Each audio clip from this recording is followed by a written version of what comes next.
I'm here with Tara Gregory, our Family and Consumer Sciences agent, and she's going to tell us about what we can do with all the leftover food after the holidays and how we should store it and more. So Tara, go ahead. Tell us what we need to know.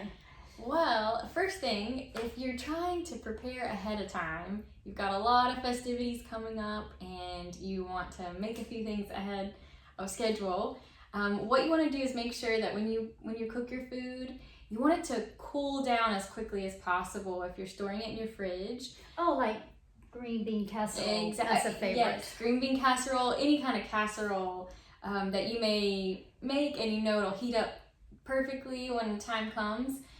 The struggle is in a baking pan, if you were to take that baking dish and put it right in the fridge, it's not going to cool down for a long time. That dish is going to stay really hot, keeping your food in a danger zone, as we call it, where bacteria can really grow. Yeah, not good for the holidays. Yeah, no one wants to have stomachache. So recommendation for that is take out your casserole into smaller dishes, which actually can be handy if you're using the same dish for two different parties. So bonus there. How about pie? Because I love pumpkin pie and all those delicious pies, sweet potato pies. Yeah. Is there a trick about those things?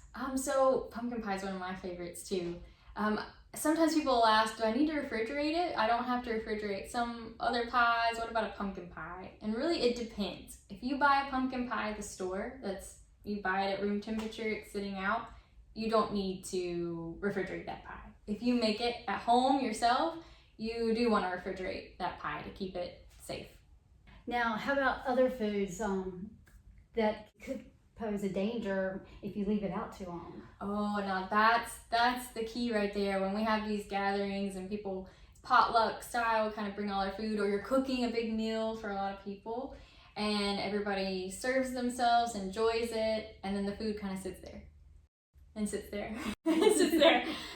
You really want to make sure that food is not out from the refrigerator or out of the oven, wherever it came from, hot or cold, for more than 4 hours.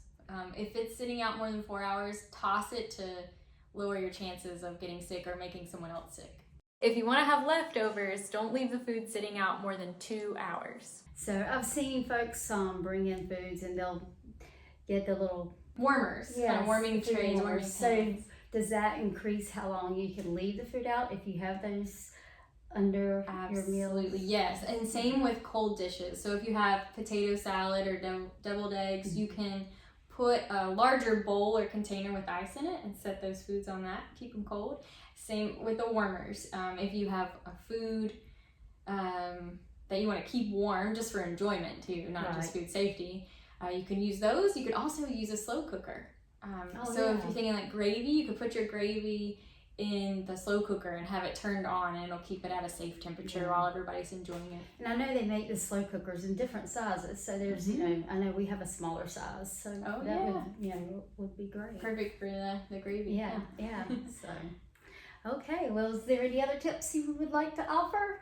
I'd say if you get tired of your leftovers and you have 7 days to enjoy your leftovers, as long as your fridge is working well and keeping foods below 41 degrees, 7 days. But if you, around that day 4, are just tired of your leftovers, use your freezer.